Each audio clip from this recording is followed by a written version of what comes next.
Donc je suis avec Isabelle, une cliente, une habituée de cette librairie, même pas, si? Oui, bien sûr. Oui, d'accord.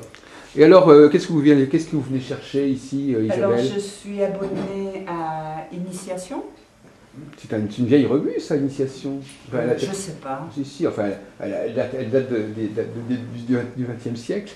Enfin, elle a continué à exister.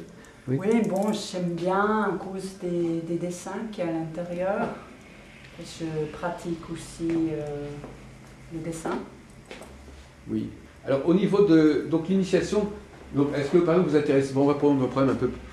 Est-ce que vous vous intéressez, par exemple, à ce qu'on appelle le tarot, l'astrologie? Oui. Voilà. Alors, qu'est-ce que vous en savez? Vous vous intéressez au niveau de la pratique, en tant que cliente, au niveau historique? Vous vous intéressez à quel niveau? Au niveau pratique. Oui. Et vous le faites vous-même ou vous allez chercher des gens qui le font? L'astro, j'ai commencé ça avec mon mari. Qui s'intéresse plus que vous? Ou qui vous aide Vous le faites ensemble? Nous avions fait ensemble. Oui. Oui. C'était lui mon professeur. Mais lui-même, il avait acquis déjà depuis longtemps. Il était astrologue, en quelque sorte? Non, c'est pas son métier non plus. Je me suis inscrite à ses cours, nous étions 5. C'est comme ça que nous nous sommes. Il donnait carrément des cours d'astrologie? Oui. Comment s'appelait-il? Il est ici maintenant. Oui, d'accord. Bon. Il s'appelle Dominique Laurin, il est prof de maths, physique et chimie. Les deux extrêmes qui se sont rencontrés. Il faut quand même des calculs pour faire ça. Hein. Oui, à l'époque, il avait la calculatrice des Rose-Croix. Oui, Rosicrucienne, oui. Voilà, alors, et puis les cours qu'il avait de base étaient aussi des Rose-Croix. Il en avait aussi d'autres. Et puis, ce qui nous a fait aussi mettre ensemble, c'est la Kabbale. Et dans la Kabbale, vous faites tout. C'est-à-dire le tarot, l'astro, tout. Oui, ça fait appel à tout. Voilà, exact. Et quelle est la place du tarot et de l'astro dans la Kabbale? Dans les correspondances, il y a tout. Oui. Voilà. Oui, par un système d'analogie. Voilà, exact. Oui, et puis il y a les lettres hébraïques. Voilà, exact. Oui. Et aussi avec l'astrologie. Et ça, c'est plutôt le savoir lui-même, c'est pas la pratique. Nous avons pratiqué la Kabbale. Qu'est-ce que c'est que la pratique de la Kabbale? C'est la numérologie, c'est quoi? Alors il y a tout dedans, comme je vous ai dit, et puis nous partons depuis Keter, je ne sais pas si ça vous parle. La couronne. Voilà. Et puis nous descendons les énergies de Meslak, qui veut dire les énergies du zodiaque.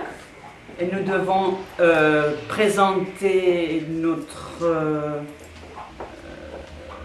rituel avec toutes les correspondances possibles et imaginables qui soient en accord. Dans la magie, là, un petit peu. Voilà, c'est tout à fait ça. Oui. Alors c'est la magie au niveau de l'air et non pas au niveau de l'eau, comme c'est pour le chamanisme. Le chamanisme et tout ça, c'est au niveau de l'eau, si vous préférez Yesod ou Yetzira. Oui. Et puis, par contre, la magie de la Kabbale se situe au niveau de Tiferet, donc c'est au-dessus. Donc si vous maîtrisez la magie de Tiferet, vous pouvez accomplir tout ce qui est en dessous d'une façon beaucoup plus rapide, plus efficace et plus... un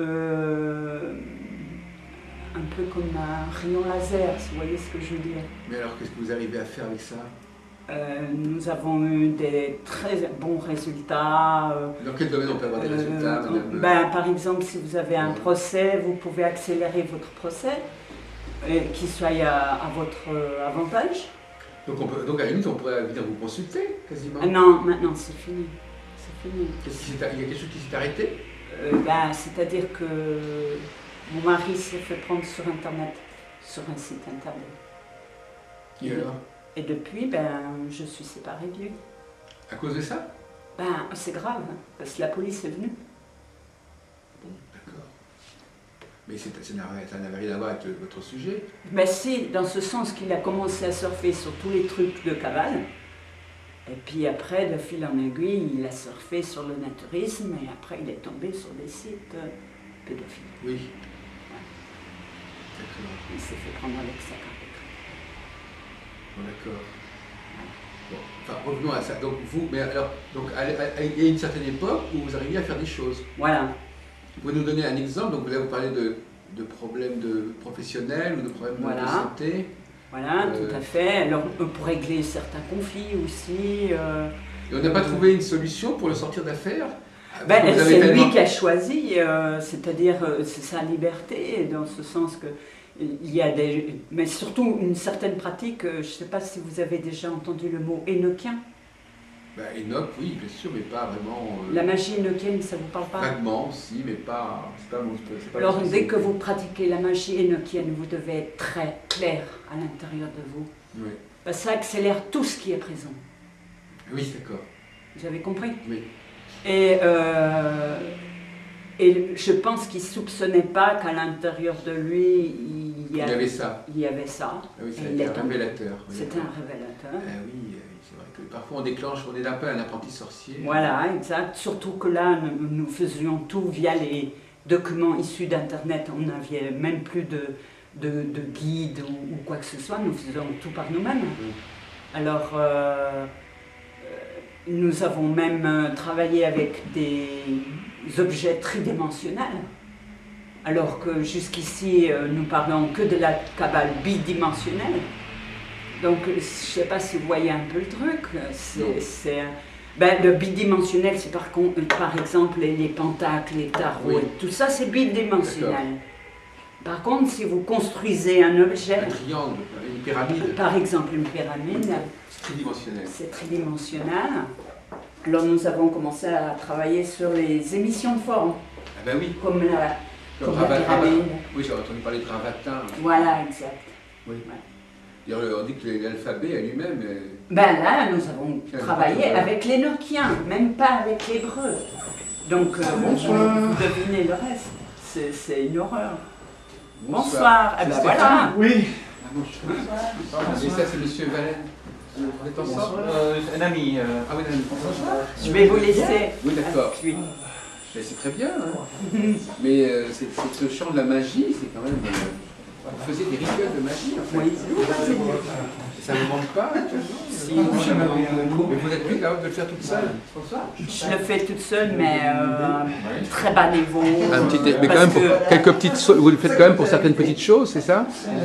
Oui, oui, mais très bas niveau. Très bas. Pour pas...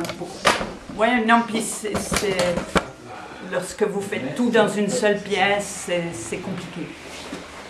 Parce que maintenant j'habite dans un studio, ben oui. Donc j'ai fait un tout petit coin oratoire, mais ça ne coupe pas les énergies, quoi. Parce que là, nous avions fait des tests par contre par rapport à notre oratoire, qui est une pièce carrément. C'est une pièce que nous avons aménagée exprès pour ça.